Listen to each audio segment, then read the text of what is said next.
on this episode of the Naturist Living Show, Working in a Nudist Club.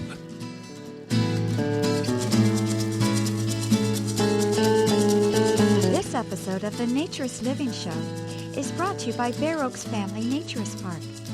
At Bare Oaks, we offer traditional naturist values in a modern setting. Free your body, free your mind.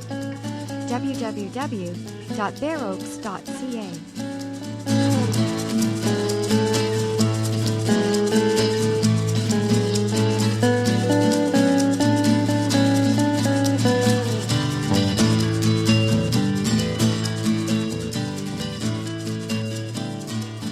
Welcome, dear listener, to episode number 77 of the Naturist Living Show. It's a great time of year because it's spring. Spring is starting. It's been a long, cold winter here in the Toronto area, and we're getting ready at Bare Oaks. Most of the snow, pretty much all the snow is gone, and we're hiring the staff. We're training staff.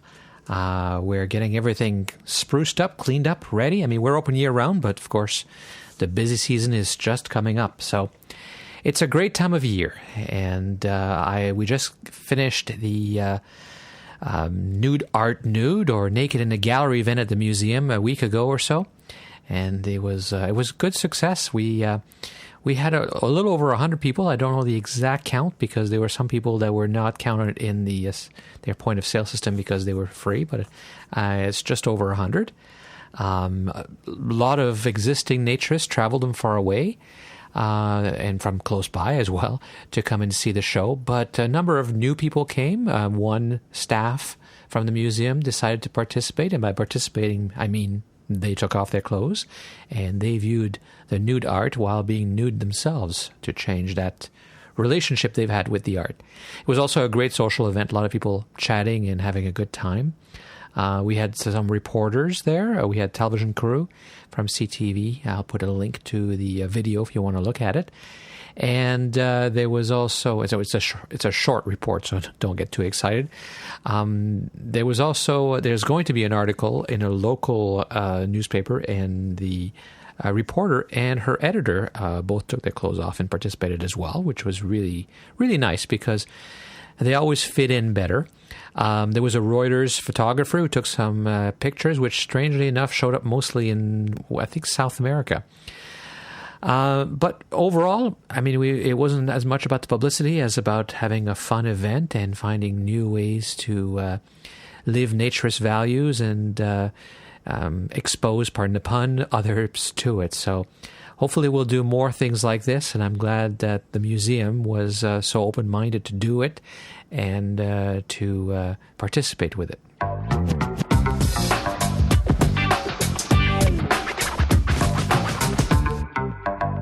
Bill sent me a note about a petition to get a nude beach in Savannah, Georgia, or near Savannah, Georgia. So I'm going to mention that here. The beach is on Tybee Island, and it has a number of signatures already, and hopefully they can have the same kind of success as South Africa did. And I will provide a link to the petition so you can sign it yourself in the show notes.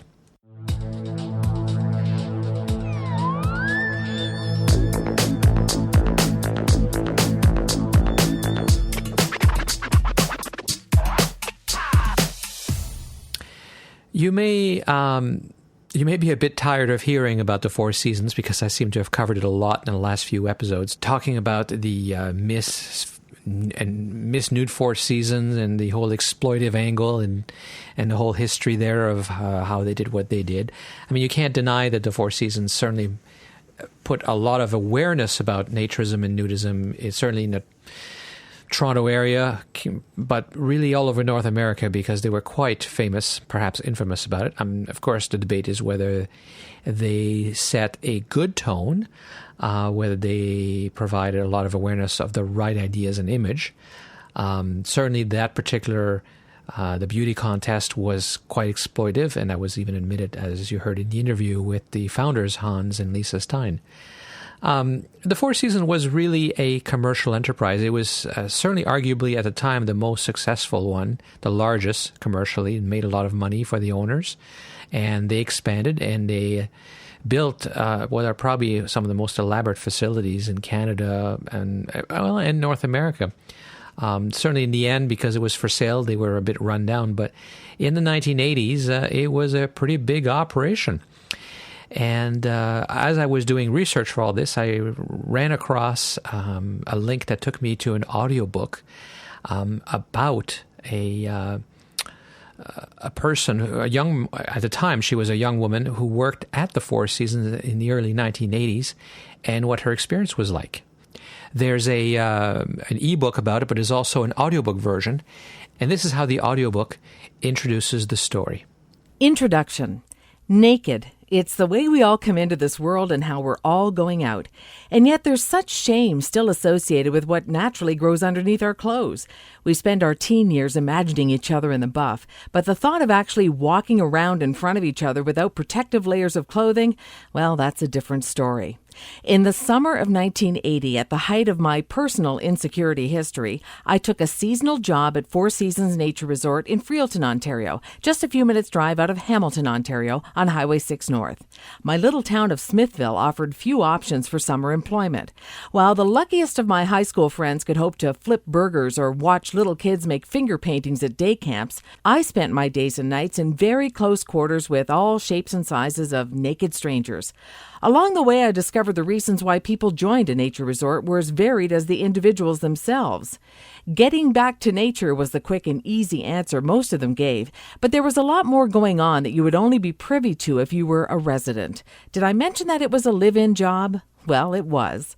This adventure of mine took place just before the AIDS outbreak, when sexual freedom between singles was still on its 1970s hangover. The prevailing attitude fell somewhere between the free love of the 1960s and the condom at the ready of decades to come. However, some aspects of consenting play between adults were still considered illegal and explored only in secret. The year after my summer at Four Seasons, a storied swingers club located nearby called Ramblewood would be raided, netting police 100 or so naked grown-ups frolicking in a circus tent. At trial, the long-married couple who ran Ramblewood was found guilty of running a common bawdy house, but eventually also given an absolute discharge.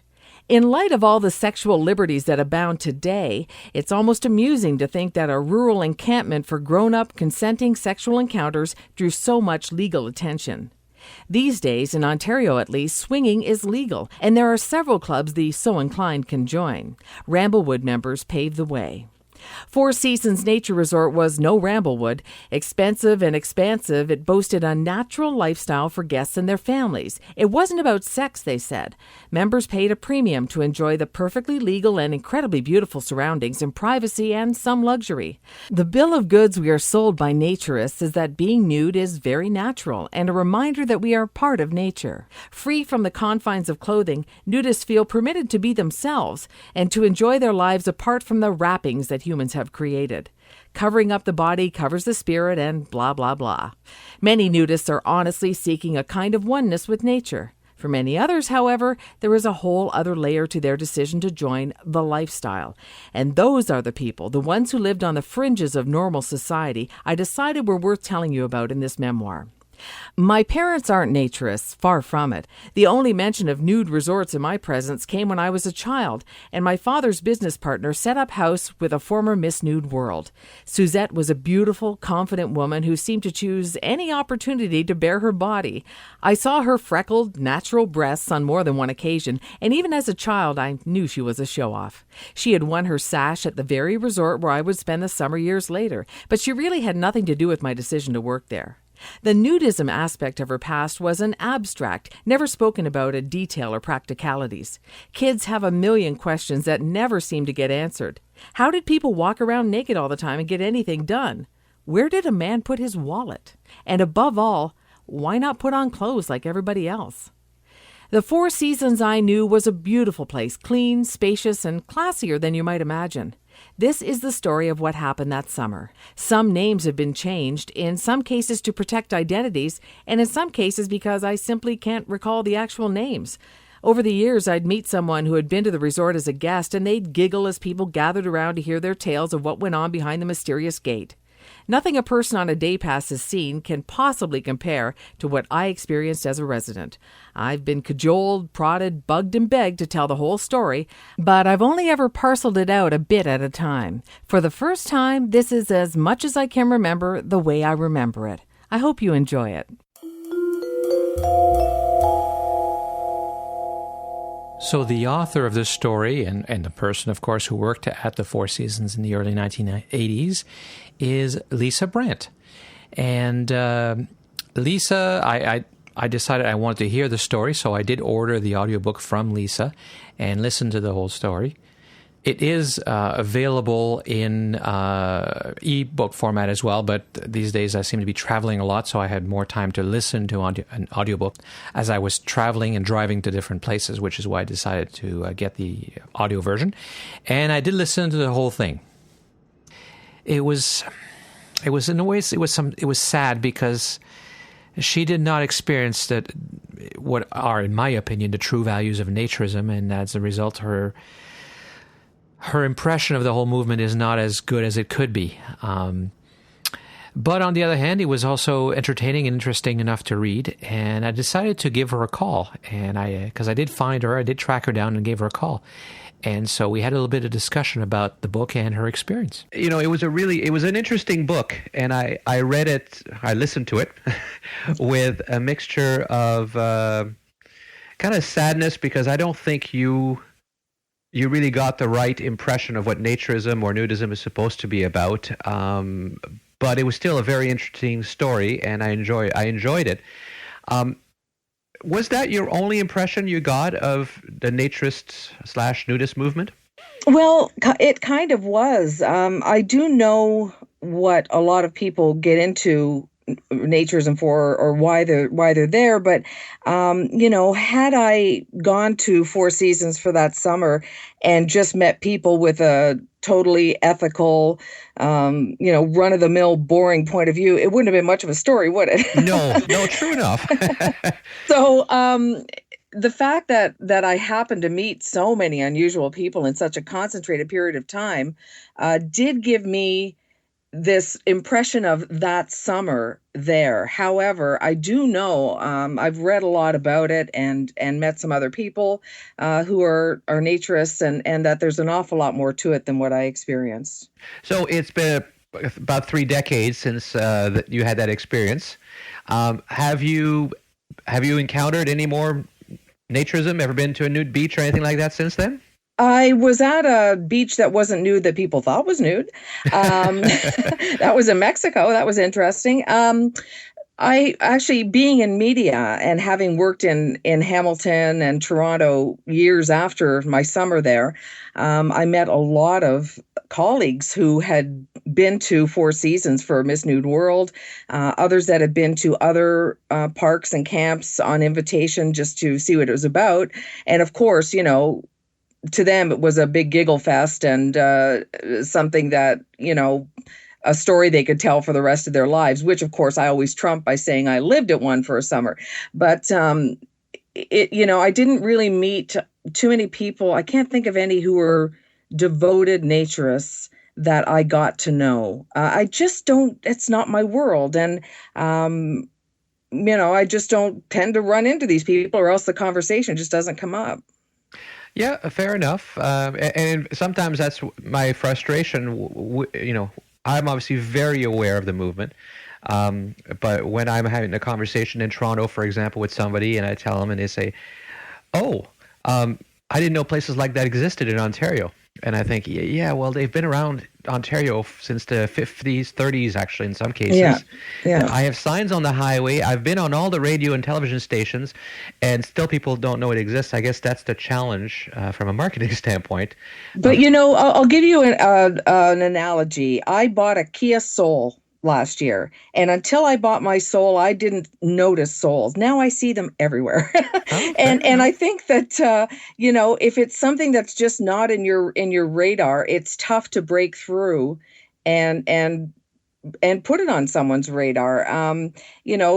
People might be out looking for something. They're looking at those blue signs to see some sort of an attraction, but it just might not register with them. And that must be a significant challenge for you, especially when, I mean, my book isn't meant to be a commentary or a criticism or anything like that. It's just literally, this is what happened to me. So I gobble up everything I can, from Reader's Digest to magazines to lots of naturists have friended me on LinkedIn, and I go and read about them. But I can appreciate how difficult it would be to get in front of people.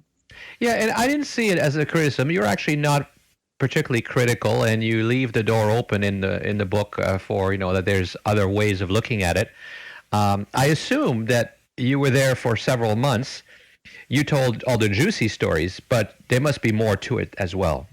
Yeah, there was a lot of mundane stuff. Like, I mean, I do talk about how long the days were. Sometimes they were 16, 18 hours because of the way we were scheduled. We'd work 2 or 3 hours, then get 45 minutes off, and then be back on for 2 hours, then get an hour and a half off. I mean, it was just the strangest schedule. And so there was a lot of just mundane work. I still, to this day, there's a smell of a cleaner, and I don't even know what it's called, but when I smell it, I am back in that room with the hot tub, scrubbing the skin ring off of it, which, of course, everything was spotless in that place because it was cleaned constantly. But that was what made up most of my days, was walking around with a rag and a spray bottle and wiping down chairs and wiping off tables and just making sure everything was spotless. So everyone's first impression was that this place was well taken care of. So, that was the bulk of my time there, was wiping. Yeah, I definitely, what I have to give to Hans and Lisa Steins, and our listeners have heard the interview we did, is that they had a really good sense of business and image and organization that way. Even though they may have made you work a little harder than, well, maybe that was okay back then, but probably not legal today. No, I don't think so. But I mean, we were just taught to have radar on everything. If there was a towel, bunched up on outside the clubhouse, we were to go and get it right away, like just to make sure that everything was well looked after. There were guys, I think I talked about this in the book too. There were some young buff guys who would come up from Hamilton and only use the weight room. They had nothing to do with naturism or anywhere else in the clubhouse or the grounds. And so the second they'd leave, we were up there spraying everything down and wiping it down so it was clean of their sweat.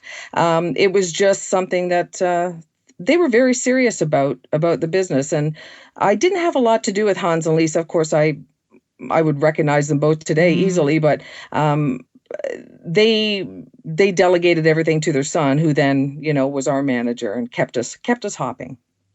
So do you get the impression that you tell stories of all kinds of inappropriate events that happened to you, some sexuality and things like that you wouldn't necessarily expect in a naturist environment based on what people say it's about? Do you think that was part of their plan? No. Oh, no. Not at all. I think that was a combination of being pre-AIDS. There was a lot more freedom about sex and that kind of thing. It was also a combination of me being 17 or 18 and my fellow workers as well. I mean, when you go to a family reunion even or some sort of a big event, there are two events going on. There's the one with all the adults who are settled and have their mortgages and everything. And then there's the one with all the teenagers. They're having their own stuff going on that none of us even notice. And I think because I was on that wavelength, people saw me as naive. I was a bit of a challenge because I didn't become a naturist. At least, I professed I wasn't going to be. So I think some of it had to do with me and some of it had to do with the time. Some of it also had to do with the way the people were living in trailers and camped out and there was privacy that I don't know how that existed years later, but you could do things like have a whipped cream party in your trailer and nobody in the clubhouse would know about it unless they were invited, that kind of thing. Yeah, and there's always that, what people do in the privacy of their own trailers is none of my business either at Fair Oaks. Right. It's always a balance. And I also understand that, you're running a business. Hans and Lisa, by their own admission in the interview, said that they recognize that the Miss Nude world was not in keeping with Naturist values, but it was sure a good way to raise money. So you got to pay the bills too, right?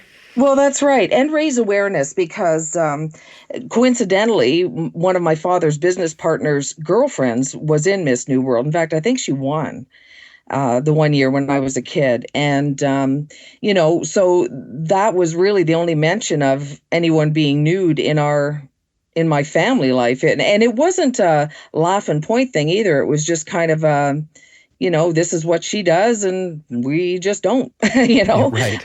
But that's how we heard about it. And I mean, my parents are pretty darn conservative and lived a good 30 miles away. So, the words sure got around. So why did it take you about 3 decades to write this book? Well, for one thing, perspective really helps. When I was really close to it, I was still processing it for many years. I mean, a couple of the man in the book who propositioned me about having a baby really threw me for a loop for quite a while. And, he almost instantly categorized me as not very smart and obviously in need of money. And, there was a lot about it that I sat with for a while or just sort of pushed away, but I actually also took to heart as what am I doing that makes me appear this way? The other thing is, when I finally decided to start writing, I was so focused on my career. I just worked around the clock. But when I finally decided to start writing it, I thought, it's not exciting enough. And I created this whole fictional love story and all this stuff. And I had a friend of a friend at a fiction publishing house read it and say he really liked it, but it was a beach read, which is what I was going for. Mm-hmm. But he wasn't interested in publishing that. So, but he read it all and enjoyed the writing. So that inspired me to keep going. Then I thought, well, why not just tell the truth? So it took me several years and several revisions to do it. I wasn't sure that I had a strong enough voice to be able to tell it well. And so it took a while to really get my confidence up. Plus, I have a terrible memory for names. Some of the names in the book, not all of them are accurate. And I say that from the outset, that some of them I took, for one guy, I took a name of a very good friend of mine who was killed when we were in high school. That was sort of my homage to him. For another guy, it was another lifelong friend. I can't remember their names. One of my fondest wishes would be that one of them would hear about it and read it and say, "This was me, you fool. I'm the guy." But anyway, some of those creepy old men are probably not around anymore, though.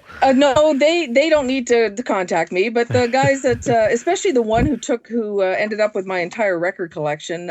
But confidence. I guess if I had to distill it, I'd just say it came down to confidence about writing about it. Fair enough. Yeah, now, I was kind of worried. Like, what if Lisa and Hans read it and thought, gee, they didn't like something about it, or they felt I don't know. Because it's all true, and I didn't want to upset anybody. And then I finally got to a point in my life where I thought, I don't care if I upset anybody. This is the way it was. So you didn't go back for a second summer. I assume that was an option. No, actually, it wouldn't have been an option. Mike was not happy with me. I left with about a week or a week and a half left of the summer and left him stranded a little bit. My feet, I could barely stand. My feet were so swollen. I had actually gone to a specialty store in Hamilton and got nurse's shoes and wore these ugly white loafer things for as much of the time as I could. I literally was on my feet 18 hours a day, and I couldn't stand anymore. I quit early, and so I wouldn't have been invited back. As it turned out, I got into college, and I had a summer job the following year. I never came back. I never one of the guys had my entire record collection that I had taken up there, and I never got around to going to get it. You know, I left not in a huff, but I left not really happy. I felt like I'd been really wrung out and overused as an employee. Did any of those decisions that had nothing to do with your parents' disapproval? Because you talk about your father really being not wanting to talk to you. Yeah, no, none of that had anything to do with it. It's funny because when my dad read the book, he said he really liked it, but he wondered why I said he didn't talk to me. And I said, well, Dad, because you didn't. He said, oh, that's not how it was. And my mom very gently said, John, that's exactly how it was. He would get up and leave the room. If I came home for the weekend or for a weekend, you know, he would get up and leave the room if the topic came up. He just couldn't take it. My mom did come up and visit, as did my aunt and my brother and a couple of his friends. But it really didn't have anything to do with that. Honestly, I was so full of bravado at that time. I didn't care that in fact, the fact that they were a bit disapproving was kind of a badge of honor in a way. It was like, okay, this must be cool. My parents hate it. So that really didn't have anything to do with it. I went to college and I just went on in a different direction. So how did you end up at the job? I mean, no connections whatsoever. Yeah. You know, and we get them at Barracks too. We get these young folks that take the jobs for the summer who've never tried naturism before. Of course, with us, it's a little harder because they actually have to take their clothes off. Right. But still, people do that. And didn't that seem a little scary? Well, that's what I kind of liked about it. Again, full of bravado. I thought I knew everything, like all teenagers, until you get older, you realize how little you know still. But it was literally an ad in the Hamilton Spectator. And when I read it out loud to my mom, because I needed a job. I had a term off after high school. I graduated like one semester in, so I had a whole semester free. And I read it out loud, and my mom said, "That's a nudist resort," and I was like, "Right on." So I called and got an interview right away, and I explained that in the interview, trying to keep up with Hans as he ran around that clubhouse, and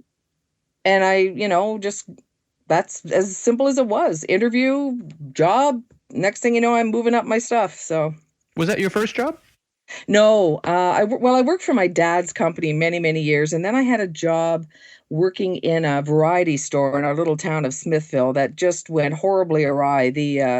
I was literally framed for stealing from the till, and I also worked at a deli and pinball place. And there, I just had to leave that. I actually left there for the variety store job because the owner was having me put spoiled meat in sandwiches and stuff, and I just literally I couldn't do it. So I had a couple of crummy jobs. This was the most exciting thing. I mean, my friends were flipping hamburgers and making yogurt cones, and I'm saying, well, I'm moving up for the summer to Freelton. It was pretty neat. And I have to keep reminding people, especially younger people, that, there was no email, there was no Instagram, we didn't have cell phones, we didn't have any of that stuff. So you were either home when the phone rang or right. or you just didn't get the call. So there was just a lot of, okay, I'm going for the summer, and then not seeing my friends for quite a while. Sure. And long distance phone calls were expensive. So for the summer, you were either completely out of touch or you wrote them letters. That's right. Absolutely right. I mean, it just sounds so quaint now, doesn't it? But that's the way it was. Yeah. Well, how would you say this job compared to all your pre and post summer type jobs you had? Oh, well, there's no comparison. People would say, we'd be sitting around, colleagues or whatever. Oh, one summer I planted trees. One summer I did this. And I would just sit there quietly with my hands clasped and wait till everybody went, and then just quietly say, yeah, well, I lived at a nudist camp or nature resort. And of course, jaws would hit the floor and everybody would want to know about it. So it was kind of like a little feather in my cap. It kind of, before I did anything to make me special, I kind of felt like it made me special. Well, do you think it changed you in any way? Do you think it formed some parts of your personality in any way? I know for sure that it made me more wary of people. I don't mean that in a super negative way, but I know that I was pretty trusting and open, and I got sort of figuratively slapped upside the head by a couple of people there. I maybe that's just a part of growing up, and that would have happened anyway. But I do recall the feeling of just feeling minorly betrayed by trust I put in people, and having it not follow through. Now, for the rest of your life, did any inappropriate proposition come your way? Not in a closed, I mean, obviously in a bar or something, somebody would make some crude comment or something, but not in a closed kind of environment where I felt that I was at a disadvantage, either because of youth or inexperience. I mean, a part of me looks back sometimes at that rich guy who wanted to fly me to New York and all that kind of stuff, and think, wow, if I'd had the guts, that could have been an amazing weekend. Or that could have been the end of my life. Like, who knows, right? But I was always very, very conservative about sex and about dating and about all that kind of stuff, and I think that served me well. Well, and as most people were when we were young. Yeah. But what I'm curious about is whether what happened to you had more of an impact or hurt more in some ways because you trusted the environment more than you might if you were working at McDonald's or at Tim Hortons. Yeah, I think that's true. I also think, it was incredibly naive of me to just move on up there and just expect everything to be A-okay, like anyone would look out for me like they did at home, or, it was, I was on my own, not ready for it, nowhere near as mature as I thought I was. I can think of a couple instances where women who were working there, not any of the ones I name, would sit down with me and say, like, get it together, girl. You got to get with the program here. I mean, they were trying to tell me to be something I wasn't, become a naturist, go with this guy to New York, go have some fun, just basically telling me to loosen up. And that just made me even tighter. I think I was more frightened than I let on to anybody there, because I didn't feel protected at all. Actually, I felt like a slave, and I don't mean to say that. I don't want anybody to be offended by that, but I really felt like, I didn't have any real rights. And as much as I said my feet hurt and I was exhausted, it just didn't matter. We were there to just for them to wring as much out of us as they could. Yeah, and that was fairly typical back then. It's not that makes it okay. No. But you not to minimize any of the things that you described. They were wholly inappropriate, truly creepy propositions you have, and maybe that's a little bit of a tease for people to get the book and read it. But nobody ever try to physically do anything to you. You were never feeling attacked or forced to do anything like that. No, in fact, that's a very good point to make, is that even though I felt cornered a couple times, or I felt threatened, I never was forced to do anything. I still was, able to either say no or respond the way I wanted to and act the way I wanted to. Nobody overpowered me. No one did anything like that. The ultimate answer was still left with me, and that is a really good point to point out. I mean, it was more about feelings and empowerment, and on the other hand too, I'm quite glad that I rose to the occasion each time and kept what I consider to be my integrity or my values, but no one tried to steal them from me either. Do you have children? No, I have a stepdaughter. Okay. So if your stepdaughter, I don't know how old she is, but assuming that she's roughly 17, 18 years old. Around there, yep. Okay, I said that I'm going to work at Bear Oaks for the summer. What would your reaction be? I'd say take a lot of sunscreen. Good. And keep a journal. Have fun. I really would. I know that I'm sure that the way you run your facility and the way others are run is done with ethics and now also the other thing I'd be concerned about for her, but I don't have to be concerned about, is labor laws. You'd have to stick to those as well. I wouldn't have a problem with that at all.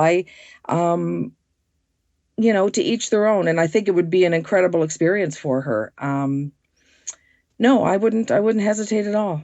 Well, but my fear, it's not just for our staff, but it's also for the my guests, is that I don't control everybody who's on the property. And certainly, could there be somebody there who appears to be okay, but around the campfire makes a completely inappropriate proposition like you got? That could certainly happen at Bear Oaks as well. Yeah, but I also think that she's been raised with enough, self-esteem, and she's got a good solid brain and heart, and I think she'd know how to handle it.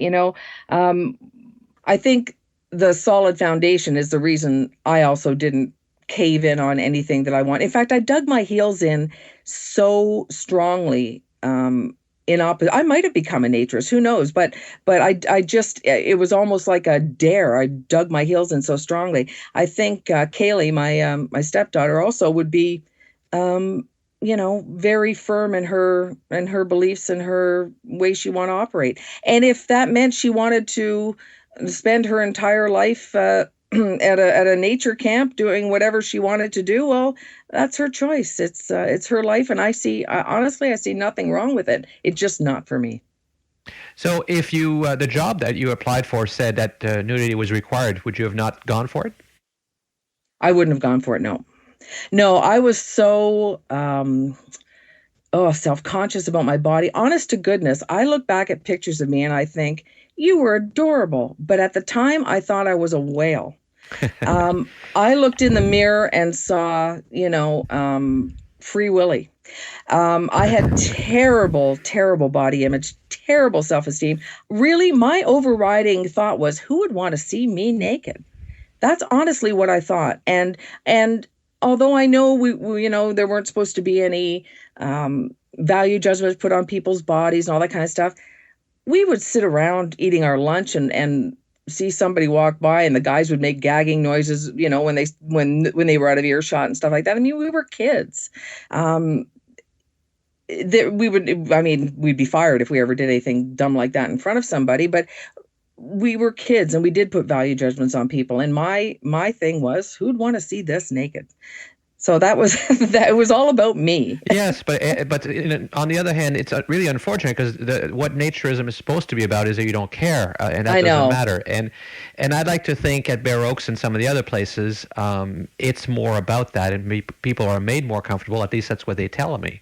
Well, I'm sure they are, but you can't do much with the psychology of an 18-year-old who has no self-confidence, or however old I was. I just, I was an inner wreck of lack of self-esteem. So although I understood and I saw people of all shapes and sizes and they were comfortable and they were happy, I just couldn't imagine myself ever opening myself up to that kind of scrutiny, even if there wasn't any. It was all in my head. Yeah, so that combined with the fact that what made you take the job in the first place is what probably kept you from ever taking your clothes off. With the one exception of that swim you talk about in the book. Yeah, one topless swim, and that was really about it. And I thought the one guy Joe that I worked with, I thought his eyes were going to bug out of his head like he'd never seen breasts before. But then again, that's because I had become a challenge, and it was, when's this going to happen? There were bets placed on when I would cave. So I unwittingly made myself more of a spectacle by not joining in. And that's the funny part to me now, is that if I had just taken my clothes off, it wouldn't have been that big of a deal, probably. But I was just such a wreck of emotions that I never would have dreamed of it. Well, as most teenagers are around that age. Exactly. So, did you keep in touch with anybody afterwards at all? Did you ever hear about from other staff or what happened in the future? Well, I only saw a few things in the paper here and there. Somebody told me about a couple of people who got promoted and different things, and I can't even remember who. But one of the reporters at the Hamilton Spectator is Jeff Mahoney. Is a I'd call him a pal. We don't know each other very well, but we're sort of in touch here and there. And when he interviewed me for the book, he had just done a piece a year or so earlier on Hans and Lisa, and so he sort of updated me on a few things that were going on. But no, I really didn't. I talked to the guys a couple times afterwards, and like I said, I was supposed to go up and get my milk crates full of records, and I never did, and went to college and went on with life. I was very, very sad, I have to say, to hear that Mike died. He was, aside from being a bit of a slave driver, that was his job. But he was a really decent, thoughtful, nice man, and he wasn't that much older than me, as it turned out. I thought he was tons older than me, but it was just a shock to find out that he had died so young, and very sad for Hans and Lisa. It was crushing to them at the time. It still is. Yeah. I can't imagine losing a child. I have two, and I can't. It would be devastating. Yeah. So. But they must. I mean, I remember they had a grandson, and I remember the family dynamic a little bit. But and Jade, who Mike was married to, who was extremely good to me when I was there. And so, it's interesting to me to find out, to kind of catch up on how things went. So the book you wrote is available as an ebook. You can get a printed version, and you can even get an audiobook version, which is what Actually, you know what? There is no printed version. Oh, there isn't? No, it's ebook only. I actually considered a printed version, and because I was publishing myself, my first book I had with a publisher, I was like, sure, they can print it. That's fine. But no, it's only ebook or audio. So if somebody wants to get it, how do they get it? Well, Kobo, chapters, or Kindle. You can send me an email, and I'll fire off an audio version. I'll send you a PDF, and you can read it on your computer, or you can print it off. It's pretty expensive. If you can spare $2.99. $299. You might want to save up for $3 because I might round up after this. But yeah, so I really did it for fun, and just to get the story out there. So that's why it's a bargain price. So the email is Lisa@lisabrandt.ca, and Brandt has a D in it. And there's a website as well? Yeah, lisabrandt.ca. There you go. So, and I will put links in the show notes for anybody who's looking for it as well. Great, it was a lot of fun to read, so to listen to. I keep saying reading, but I actually listened to it. Well, that's good. That's fine. It is reading. It's just a different kind of reading.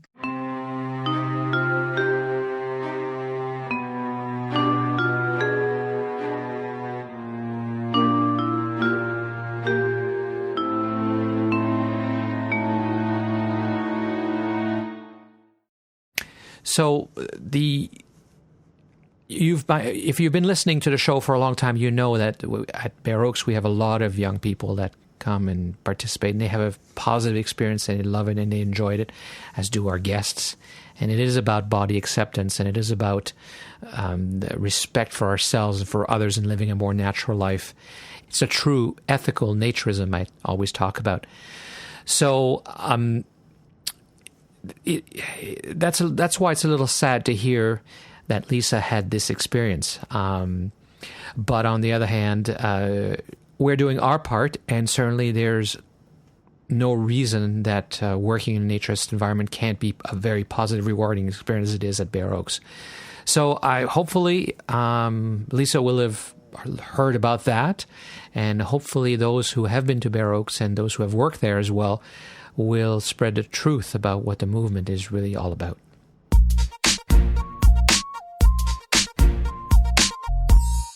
Hi, Felicity. Hey, Stefan. How are you?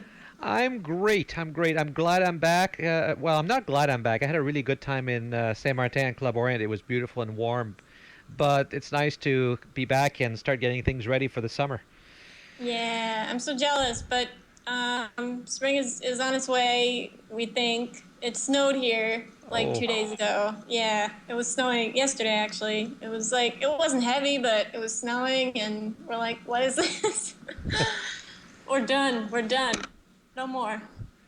Yes, well, it's almost time. Spring is here officially. So, Right. so what have you been doing? What are you up to? We're really busy because we're just in the last, like, almost 24 hours left for our Kickstarter for Body Painting Day. Oh. And, yeah, it's over tomorrow, Monday night, and we're a little under $1,000 left to raise. Of your goal, and your goal is how much?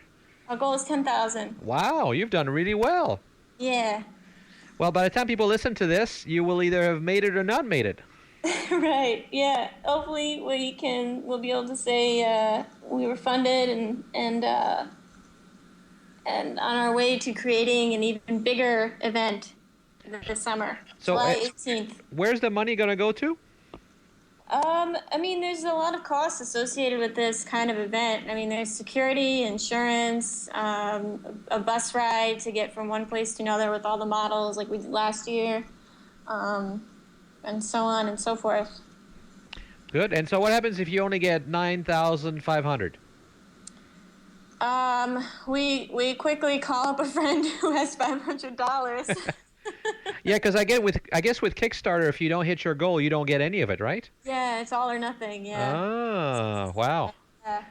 Well, good luck with that.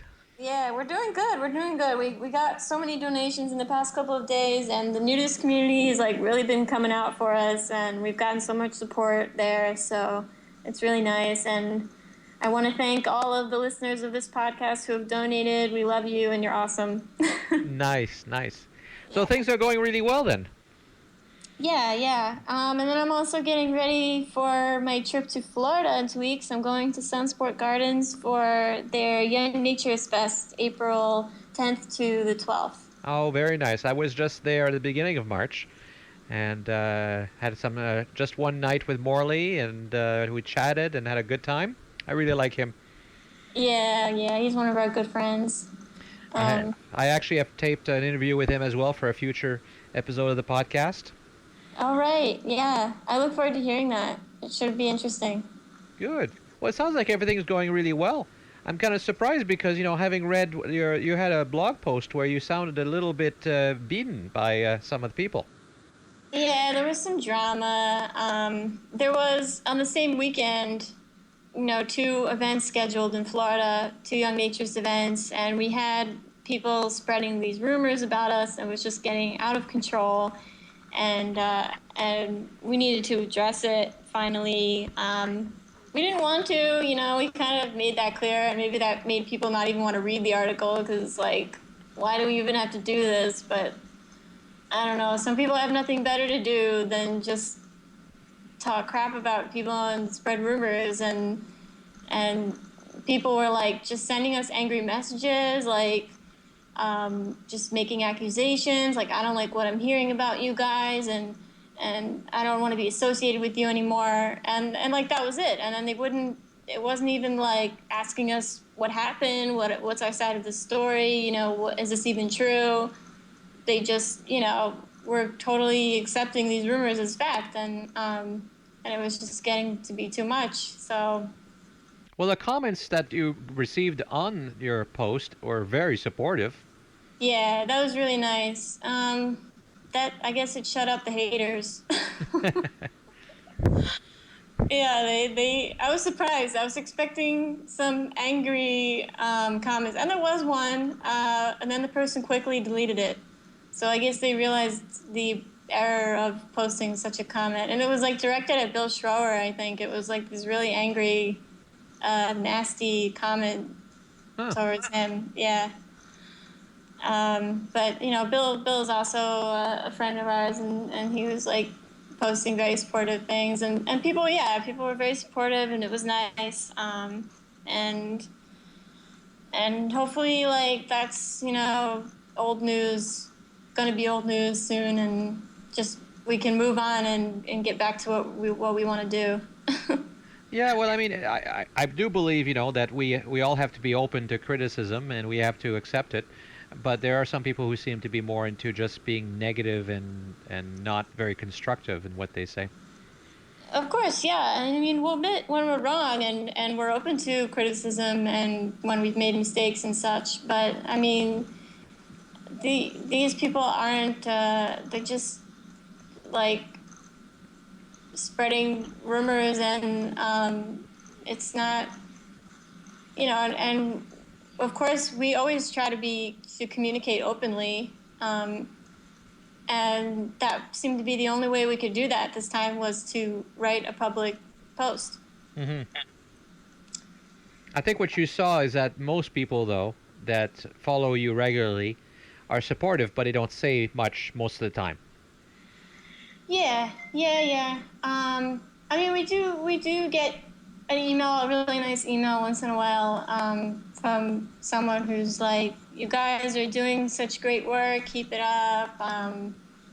It's made such a difference, and I love reading your writing," and that's really nice. It's stuff like that helps keep us going, and we just try to like drown out the negativity and let people kind of drown themselves in their own negativity if they want. That's their choice. Mm-hmm. We just try to keep things positive and be productive and do things that make a positive difference in the world. Excellent. Yeah, so and Sunsport's one of my favorite places, actually. I've been to a lot of resorts. I really like Sunsport, so I'm looking forward to the trip. Good. Yeah, I find that Sunsport in a lot of ways is like a Florida version of Bear Oaks in terms of the feel of it. The size is about the same. It's very nature and philosophy oriented.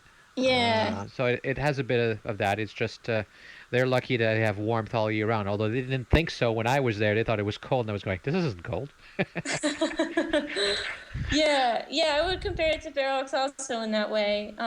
They're very openly say that we don't believe in discrimination. We welcome everyone, and then they're also very kid friendly and family oriented.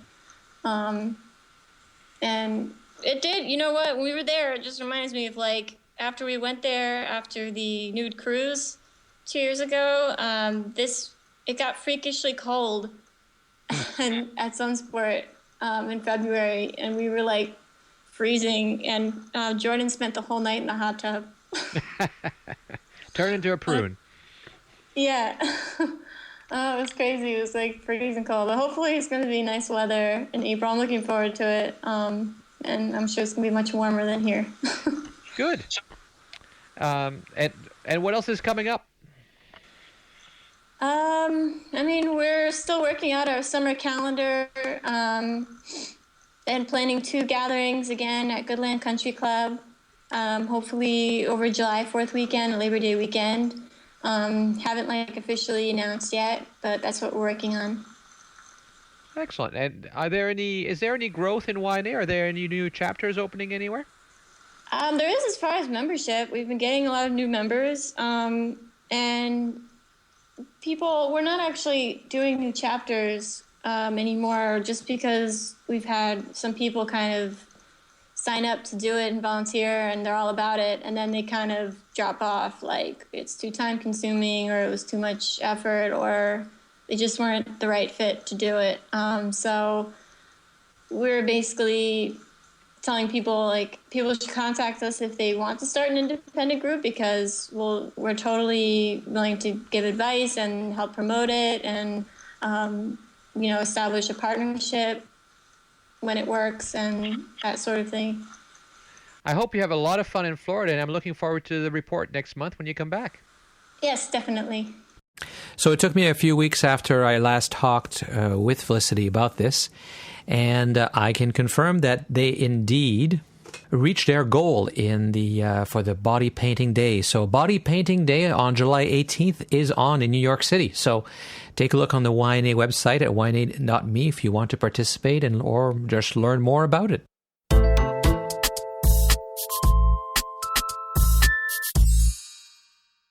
So we've had a semi-regular segment from Australia, and the last few were by Michael. But Michael is working with Darren, and for this particular episode, we've got a report from Darren, Australia.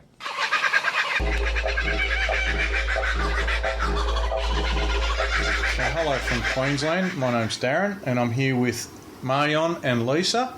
And I'll start by asking Marion, how did you get in contact with Lisa? I put a request in at the Brisbane community, the yoga community here in Brisbane, and Lisa acted on that. Okay, Lisa, what were your thoughts after you were contacted in regards to the whole concept of doing a nude yoga class? I thought it was quite intriguing. It's something that I had thought of, but hadn't actually been to any nude yoga classes or even nude events previously. I'm fairly comfortable with my body, and I gave it a bit of thought, and I thought, if I gave it a try, it would teach me a lot of things about myself and expand my world. Cool. Were there any uncertain feelings in relation to the whole concept of a nude yoga class? Yeah, I wasn't quite sure how to adjust people, because as a yoga teacher, if people can't get into asanas the best way for their bodies will allow them to, then I'd give verbal cues or assist them physically to move into an asana. And because when we're naked, we have more dangly bits.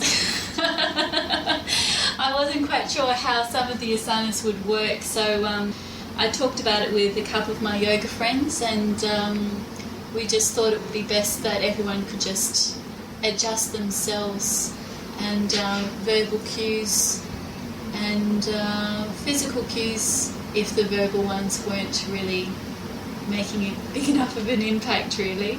Yeah. So you've been teaching us or instructing us for about 2 months now. Mm-hmm. How do you find the class in general and the people that are in it? I really look forward to Wednesday nights. I find it a liberating experience in that I am more comfortable with my own body. I mean, I grew up with my parents being nude around me very naturally growing up. So nudity isn't something that was very foreign to me, but I just didn't do anything socially with other people. So I find the group very, very down to earth. And what I love about the group is that there is no ego. You've got people of all different shapes and sizes and abilities, and everyone is genuine and friendly and open. And I really love that. Excellent. Apart from the yoga, you've been invited across over to a nudist event at Pacific Sun and Friends here in Queensland, where you did some of your massage therapy at it. Mm-hmm. How did you find people, other than obviously outside of our yoga class, the nudist group as a whole? Very approachable, very friendly. I met some really lovely people on that day, and everyone was just ready to give me a hand because, I went there by myself and setting up the tent and taking it down, and everyone was sort of jumping at the opportunity to give me a hand. And you don't really get that in a lot of different aspects of society now. People kind of stick to themselves, but I find that naturalists, generally speaking, are more open. Excellent. So, in reflection from the beginning to when you were first approached to now, a few months down the track, would you consider yourself a naturist in the sense that we do? Well, how do you sense it for yourself? How do you describe yourself? That's a very good question. As a naturist, we consider ourselves fairly open and accepting, and as you've mentioned, no particular body image issues. And everyone is the same. Yeah, everyone's the same. So would you have those same... Did you have them same thoughts before, and are they any different now? I would describe myself as that kind of person, but I was that kind of person before I did nude yoga. However, I think that I would agree with you that in my experience, the people that I have met at the event and who come to the classes would fit into that category as well. Excellent. So it'd be fair to say that you've grown in that respect. Yeah, it has widened my worldview in that I am more comfortable. I was fairly comfortable with my body before, but now I'm more comfortable. And as I mentioned previously, everyone genuinely leaves their ego at the door in this particular yoga class, which is such an important part of yoga because it's about non-comparison. It's reading your own body and doing what your own body feels that it's able to do at that time on the mat. Yeah. Excellent. So there you have it, folks. Don't be too ashamed to try and reach out and find yourself a particular activity that you would normally do nude, because it can be done.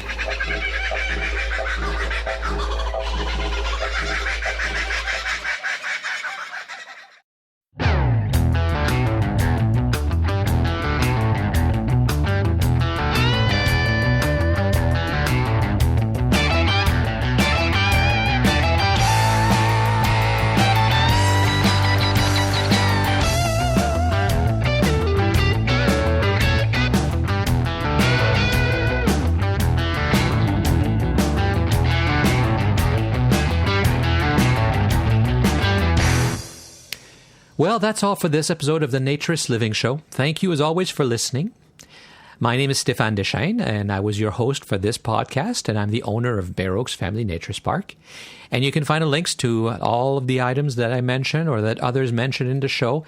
You'll find those in the show notes on our website, which is located at naturistliving, one word, Bear Oaks, also one word, B-A-R-E, of course, bearoaks.ca, because we're in Canada. And keep sending your comments and suggestions. Always appreciate getting them. The show's email address is naturistliving, again, one word, at Bear Oaks, B-A-R-E, bearoaks.ca. But what's better than sending an email is to call and leave a comment, and then you will hear yourself on the show. You can try as many times as you like because the system allows you to erase and re-record, and you can even delete it at the end if you're not happy. So to call our comment line, just dial country code 1, area code 905-473-6060, and we're at extension 333. You can call toll-free in North America, 1-888-373-9124, and that still puts you in the Bear Oaks phone system, and it's extension 333. And you can do it by Skype as well, which is completely free. You just Skype the Skype name, which is Bear Oaks, one word, B-A-R-E-O-A-K-S, and that still puts you in the Bear Oaks voicemail phone system, and then you just dial the show's extension, which is extension 333. Join us again in about a month for the next episode of the Naturist Living Show. This episode of the Naturist Living Show was brought to you by Bear Oaks Family Naturist Park. Traditional naturist values in a modern setting.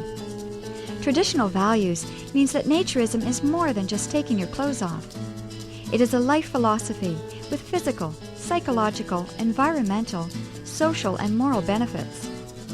Bear Oaks Family Naturist Park strives to promote those naturist values in a modern setting that provides the amenities and services that our members and visitors expect. Free your body, free your mind. Learn more at www.bearoaks.ca.